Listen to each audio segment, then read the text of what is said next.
I want to thank everybody for coming to the call tonight. Tonight's call is going to be a little bit different. We were supposed to have a guest speaker tonight, and apparently he's having bad weather where he's at. He can't even get on the internet. And me being the big dummy I am, I wasn't prepared with a backup. I'll do better next time, guys. I swear I will. In case something like this happens again, I'd planned on him being here, and he was going to do the presentation, and I was going to do the question answer thing afterwards. But since he's not here, we don't have a presentation, so this is going to be all question answer tonight. But anyway, like I said, there's no presentation tonight, so we're just going to go straight to the questions, and this may be a fairly short session for most of you guys. But can you sing and dance? I can play a little bit of guitar, but I don't know about singing to go along with it, if you'd want to hear that or not, but I can play a little bit of guitar. Play a mean harmonica. Does that count? There you go. Can you sing, Kathy? Maybe if you could sing, I could play and you could sing. Yeah, great. All right, we got an artist here in our group.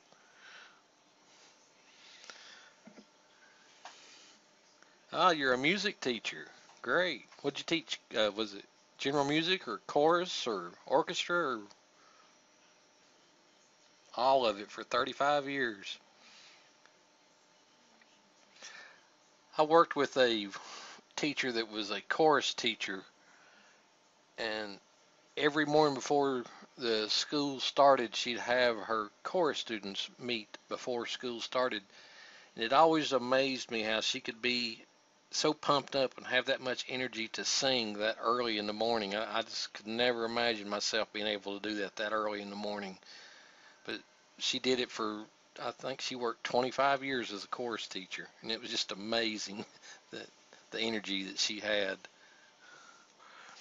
Anyway, let's go ahead and get started. Like I said, we don't have a presentation tonight. Our guest speaker couldn't make it.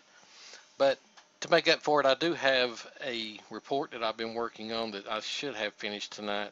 And I'm going to send you guys out a copy of it. Collection of questions I've received over the years, and I've written a report out of the questions. So I'll be sending that out on the replay link. So at least you'll get some training out of this, even though you might not get an actual live training tonight. But like I said, we don't have a guest speaker tonight. He couldn't make it, and I didn't have a backup plan, which I'll promise to do better the next time. I'll have a lesson planned out just in case something like this ever happens again. So what we'll do is we'll just go ahead and go straight to the questions I've got through emails, and then I'll answer your guys' questions. Like I said, this may be a fairly short session tonight since I don't have a lesson planned. So let's go ahead and I'll bring up the questions that I've gotten this week, and we'll go over those first, and then we'll take your guys' questions. Okay, the first one that I got says, if I wanted to do a WSO, what is a product that is most popular on the Warrior Forum? Okay, well, there's a couple of answers to that question. Anything that has anything to do with generating leads or building a list or getting traffic or showing how to do some sort of a method as far as, WordPress or anything like that, or any kind of tutorials like that, do really good on the Warrior Forum. But now the second part of the answer to that would be, it would depend on the type of product that you're wanting to create. It seems like people will buy PDFs if they're really short and priced cheaply. People like videos, as long as a person speaking in the video, is understandable. I'm sure you all have bought videos where, it's somebody that's got a really thick foreign accent and you can't hardly make out what they're saying. And those don't do really well. They'll get a lot of bad feedback. But the general answer to the question is anything to do with traffic related, generating leads or building a list, WordPress or anything like that seems to do really well over on the WSO section. The next question I got is, will you do a video showing us how to create a game software with the Easy Software Maker program? And they're talking about the email I sent out last week about Andy Brocklehurst's Easy Software Maker program. And yeah, I can make a demo video for you guys showing you how to use those. I gave a bonus of 200 games along with that for anybody that bought it. I can make a video showing you guys how to use that. So, and I'll even give you the source file for it after I'm done with it. So, how's that? The next question I got is, I've heard you mention you're into Android apps. How do you get started in those? Well, there's several different ways to get started with Android apps. Depending on if you have programming skills or not, you can create your own apps from scratch. That's probably the hardest way to do it, but you're guaranteed a brand new, unique app that nobody else has if you do it that way. The other ways of doing it is joining one of the Android app membership sites. There's lots of those that will have templates that you can use, that you can create apps with, and they usually charge a monthly fee. There's very few of them that will give you templates that are one-time cost. And then the third way to do it is there's programs that you can get that will take a website or even an ebook and just turn it into an Android app. Those are the easiest ways to get started.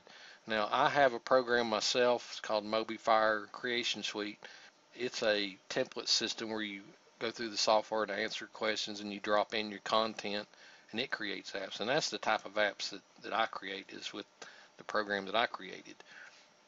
So that's the general ways you get started with it. Like I said, if you know programming, you can create your own unique apps. And if you go to codecanyon.net, you can buy programs over there that you can just edit and create apps from those. And that becomes your own unique app by doing that. Of course, the thing about Code Canyon is other people are going to buy the same source code, so it's kind of like private label rights to Android source code over there. So you kind of have to make it unique, or otherwise you are putting out the same app somebody else is. But that's another good way to get started.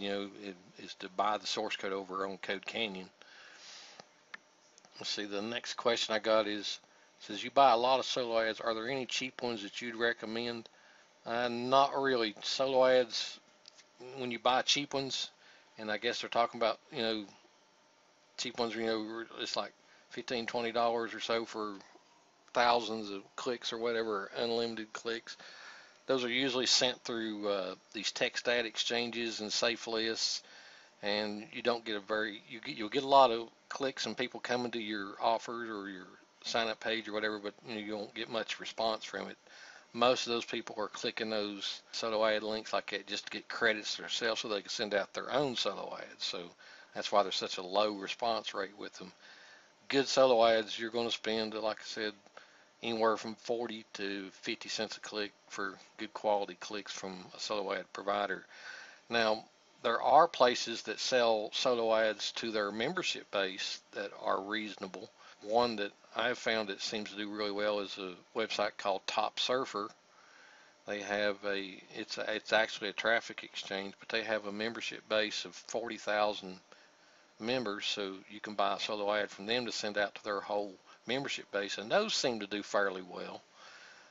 Again, it's a traffic exchange, so it's mostly newbies that are there, so you want to, whatever offer you send, you want to send them to something that's newbie friendly, something that is probably low entry fee to get started with, or something even for free just to get them on your mailing list. But like I said, generally with solo ads, the cheaper they go, the less quality they are, the less effective they are. So there's not any really cheap ones that I would recommend. Now, I can tell you where you can find bargains on solo ads. That would be to go to the Warrior Forum in the classified section. A lot of times new solo ad sellers will place a listing over there offering a discount just to get their reputation built up. Of course, you're taking a chance. It's a brand new solo ad seller. You may not have a good list, or you may not deliver on his clicks, but that's one way of getting a bargain. One thing you can do is you can just find a thread over from somebody that's offering some sort of a bargain on solo ads and just kind of watch it for a few days and see if anybody responds back with any kind of review or results they've got from sending them. That might be a good way of finding some bargain solo ads. And then the last question I got for this week, I only had 5 for this week. How long do you expect your niche blogging case study to last? And they're talking about, last week I did a training on how to do safe niche blogging that search engines like and readers will like.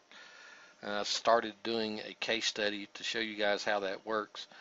The initial goal of this case study is to last 30 days. I'm going to document everything I do for the next 30 days. I don't know where it's going to end up in 30 days. Hopefully, it's where I want it to be. I want to be somewhere on page 1 in the Google search for at least one keyword term in 30 days. If I'm not, I'll continue out, until I get there. But the initial goal was for to last 30 days. I'm going to document everything I do for 30 days and see where we're at in 30 days. Now, provided that it's showing some good interest, I'm getting some good traffic and getting list signups from it, I'll probably continue on out and do updates beyond that, past that first 30 days, just to give you guys notices of what's happening with the niche. In reality, even 30 days is not a good test. I mean, it's good enough for me to see where I'll be with search engines after 30 days, but in reality, you're probably looking at, to get the full review of how well the niche is doing, it'll probably take at least 3 months, probably 6 months to get good average results from it. So hopefully that answered your question, but the initial plan was just to document the first 30 days and see what happens in the first 30 days. Okay, that's the questions that I got. So let's take your guys' questions now. Do you guys have any questions on any of the trainings that I've done or anything else? Kathy says, I submitted a product to JVZoo after getting Easy Passive Sales this one, got 3 affiliates within the first few days, but there have been no sales made. Is that typical, or is it possible I forgot to do something? Actually, Kathy, that's probably normal. On JVZoo, you have people that run these marketplace scanners, and it's actually a piece of software that they run that is scanned for new products are listed, and they'll go ahead and request affiliate approval in hopes, I guess, in most cases, to already be approved if a product should take off and become a good seller, that everybody jumps on and starts promoting, they'll already be approved.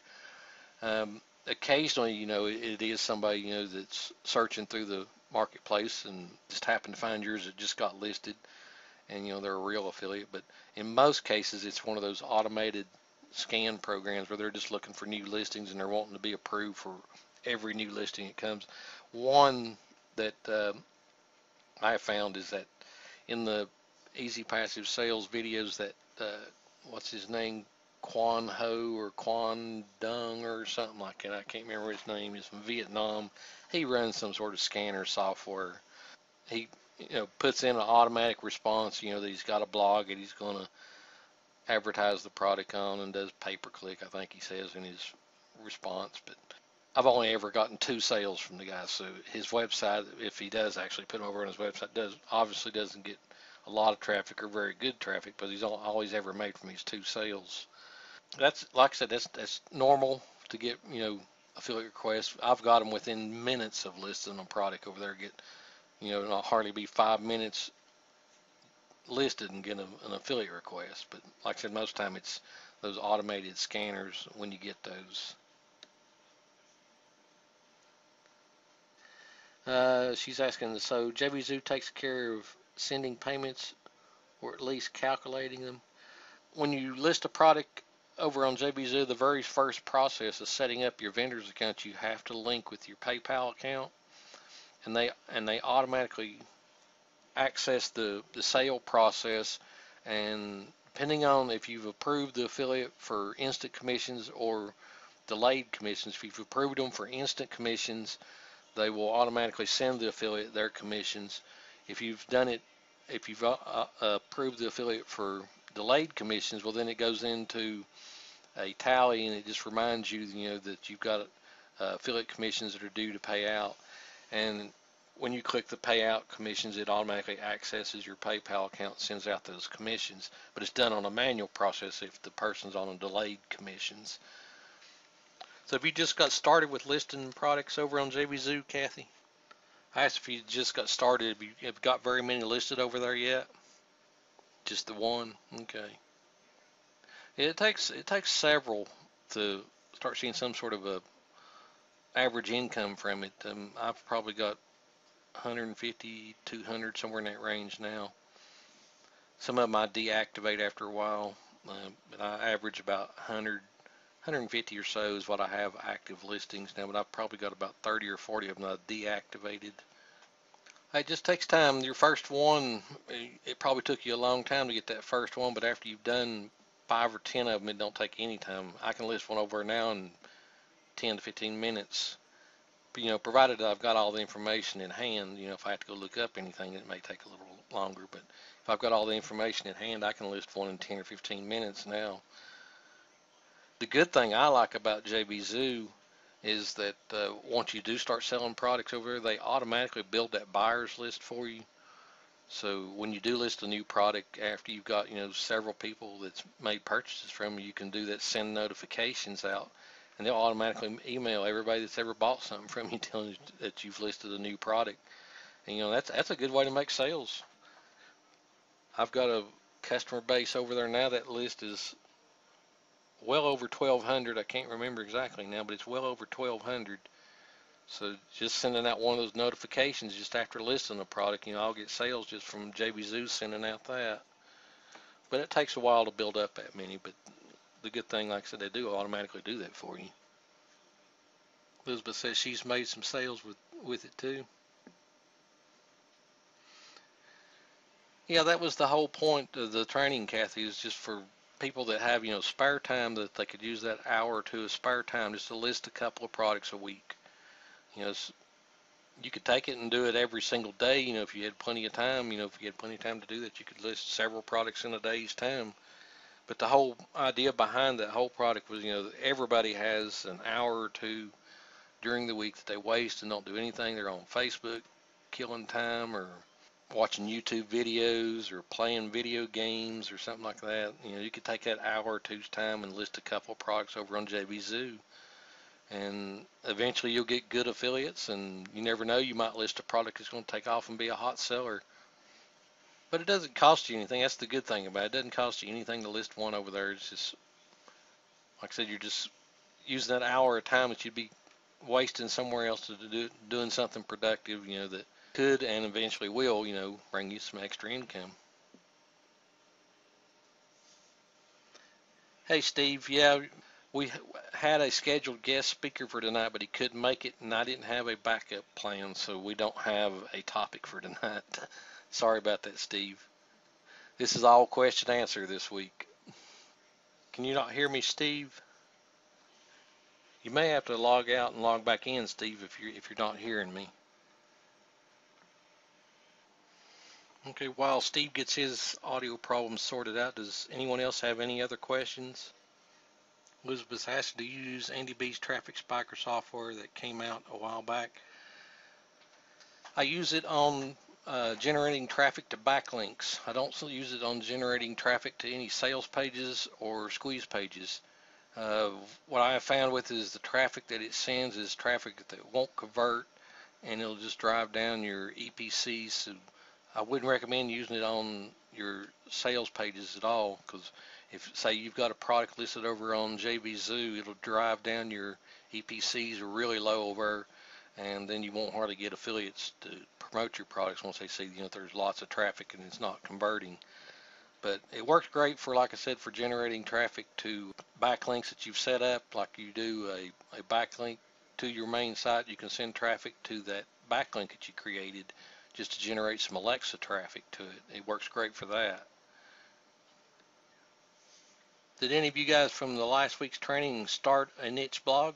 Has anyone done that besides the one that I'm doing? I noticed a lot of you guys have probably signed up for the case study notification list, but I was wondering if any of you all had started one.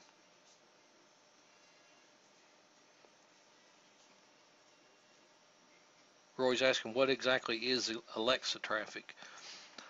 Alexa traffic is, Alexa has this little, I forget what they call it. It's not an app. It's like a toolbar, I guess is what they call it, that some people install on their browsers to help them generate demographics on websites. And I think you actually get paid for it, but I'm not positive on it. There's some sort of reward for doing it, but I'm not sure what it exactly is. And it may not be open to the public either.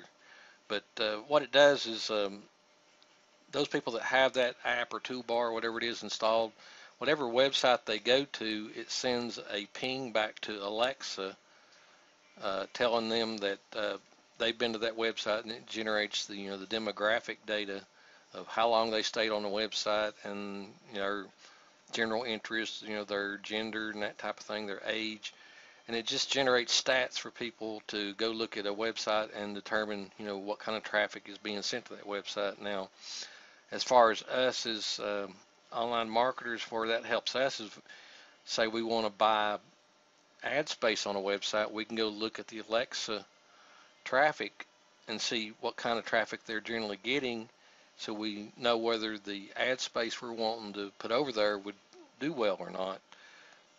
Works great, I guess, for people that are in certain niches, to be able to determine what kind of target audience that website traffic gets, and it also gives you a good indication of how much traffic they're getting as well. The lower the Alexa traffic rank means they're getting the most traffic.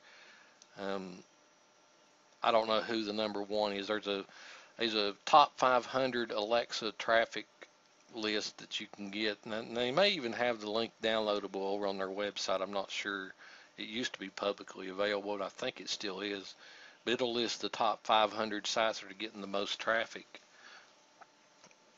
But that's generally what it is. It's kind of like back in the old days, in the 70s and 80s, I guess it was, when the Nielsen's did that television reporting thing, that people would have the boxes they put on their television that would monitor what they were watching on TV and generate demographics for advertisers, so that they'd know what shows the people were watching and what demographics of the people that were watching certain shows were, so advertisers would know whether it was a good place to buy a TV commercial or not.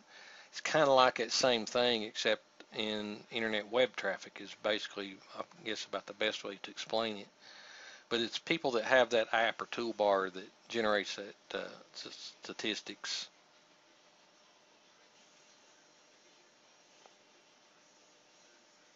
Yeah, SEO Quake will tell you about Alexa ranking. It sure will. SEO Quake is a really great plugin to have if you're running Firefox. It'll tell you a lot about various links, and even just going to a Google search, it'll tell you, traffic stats and all kinds of backlink stats on just Google search results. It does kind of slow down your search a little bit, but it's, if you're interested to see what your competition is doing, if you're searching for your keywords that you're targeting, it gives you a good idea of what your competition's up to and how they're getting their traffic. Yeah, it gives you page rank too, but about those page rankers, they're close, but not all of them are 100% accurate. And even SEO Quakes will vary from checking one to the other. So, I use SEO Quake as a good reference point, but I'm not using it as, the end-all answer to, page rank, if it's 100% right or not. Google updates their page ranks. I think it's every 3 months, maybe it's 6 months. Every 3 or 6 months they update page ranks. So if you just happen to catch that at the right time, you could be seeing the previous page rank when it's actually changed. Something I've always found interesting talking about page rank is I find it interesting that Google's initial search page ranks 10, and there's hardly any information on it, but yet they give themselves a 10. Yeah, it's a confidence boost if you see any kind of page rank on any of your sites. It doesn't matter if it's a 1 or a 2 or anything. Even a 1, like you said, it's a confidence boost. At least it shows that Google thinks something of you to see that you at least got a 1. The DIY Natural Cures blog that I had for 8 years, it started out with a page rank 2, and before Google decided to de-index it, it had gotten up to page rank 4. Now, it's kind of hard to imagine a page rank 4 blog that they rank page rank 4 that they're going to de-index it, but they sure did. So how many websites do you have online right now, Roy? You just have just the one right now? You say you're down to one, so I guess you had more. Just got your one personal blog right now. So you're not doing any niche blogging at all right now. Your list building from the personal blog, that's good. Glad to hear that you're doing that. It's something everybody should be doing from any websites they put up, is they should be trying to generate a list from it in one form or another. Are any of you guys on here that got the Commission Heist software that I sent out a notice about Friday? I think it was Friday. No, it might have been Saturday. That's a neat little piece of software. Did a guest spot on a webinar last year, and I showed people how to do direct linking to a ClickBank buy button on a webinar presentation last year. And this past week, I ran across that software and I tried it out. And I thought, man, this is great. It does exactly what I showed people how to do automatically. I think there's a few of those spots left in that discount that I had. I can't remember. Last time I looked, there was like 11, maybe 8. I can't remember. There's like either 8 or 11 of those left. Yeah, I think it's been out for a little while, Steve. I just found out about it last week. I'd actually gotten another product called WP Padlock.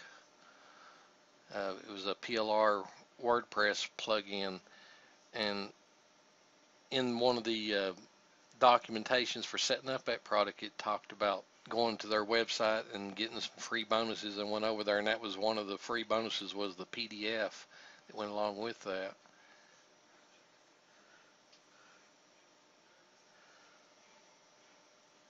But I never even knew that it was out. Like I said, I'd been doing that manually the hard way all this time until I found that software. And it's pretty cool software. It runs on Windows and Mac. They created it with Adobe Air. I'd like to know how they do that. That's something I'm going to have to look into, is Adobe Air programming. I know James Jones puts out a lot of programs created with Adobe Air. Yeah, James has a lot of good products. That emergency cash generators that I got the rights to a few months back, that was probably the first product that I ever bought from him way back in 2006 or 7. That's how long ago that's been, but that was an eye-opening ebook. I'd never read anything like that before. But he puts out quite a bit of software now. Of course, I know he's not doing it. He's probably got a team of software developers that's creating it for him, but he puts out quite a bit of software now.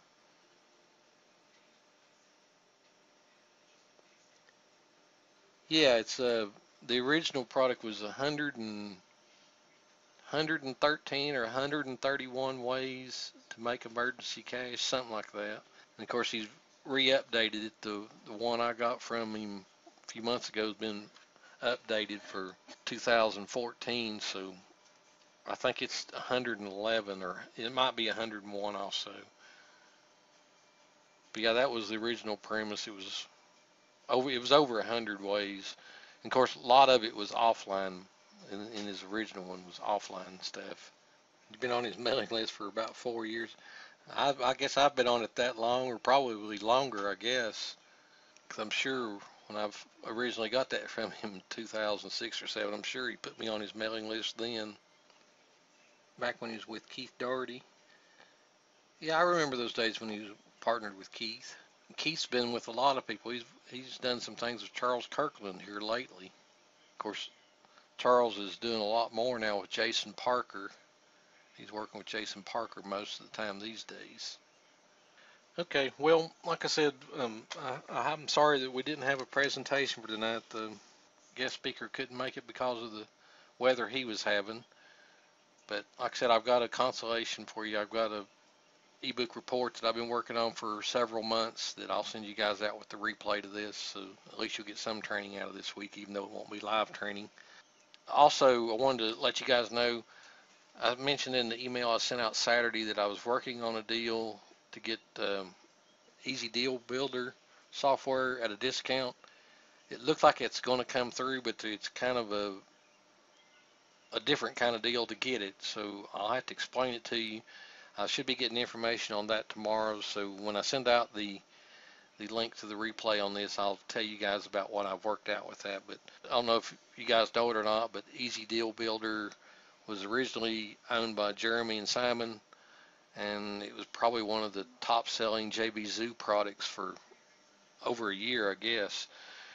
Recently, they sold out the product to Guy Smith and John Heyman, I think is how you pronounce his name.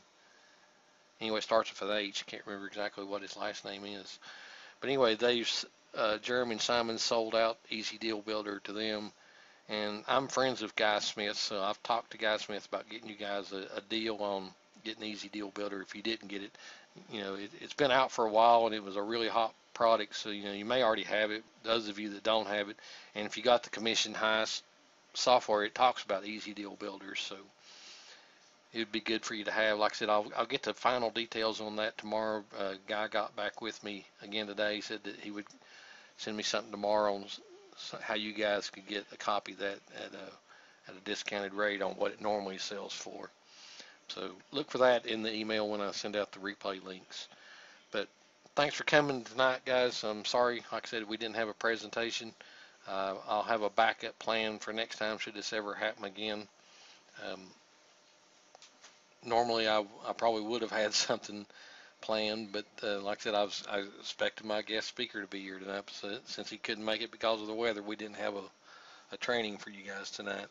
But thanks for taking your time out of your day to come and ask your questions. And like I said, if you have any more questions, on the replay there'll be the form where you can submit your questions for next week. And of course, if it's a burning question that you need an immediate answer for, you can always send them to me in email or contact me on Skype if you need to. My Skype ID is RedHat39. Just add me to your Skype contacts and just tell me that you are on my subscriber list or you go to my webinar or just something so I know who you are. I get a lot of requests from people in Afghanistan and Africa, so those people I block, so make sure you tell me who you are if you do request a contact. Steve's asking, got an unrelated app question. Okay to ask here? Sure, Steve, go ahead. We'll go ahead and take another question before we close out. Steve's asking, have you seen the notice in AdMob regarding the change on August 31st?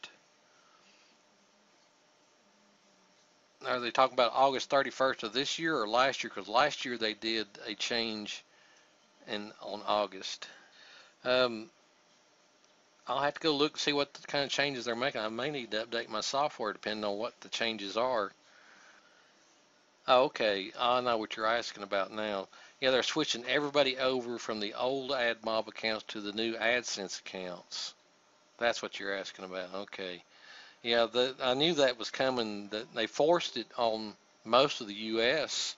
back before the first of the year, that any new AdMob publishers had to go with the new AdSense account. But they're forcing the rest of the countries now, I guess by August, they're going to switch everybody over to that. I knew that was coming because there's a friend of mine that lives over in India that he was concerned because his AdSense account had got banned. And I guess that could be a problem for a lot of people, if you've got banned from AdSense before, to have to switch over to that.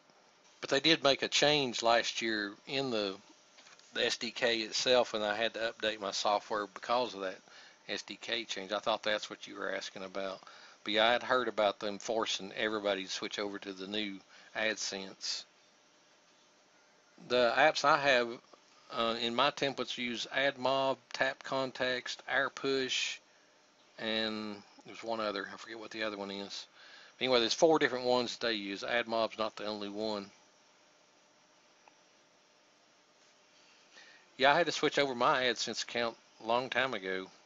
I had to open up a new one's what I did, because my original AdSense account got banned too. That was one I had the blog on that they deemed was made for AdSense after 8 years and de-indexed it and then banned my AdSense account.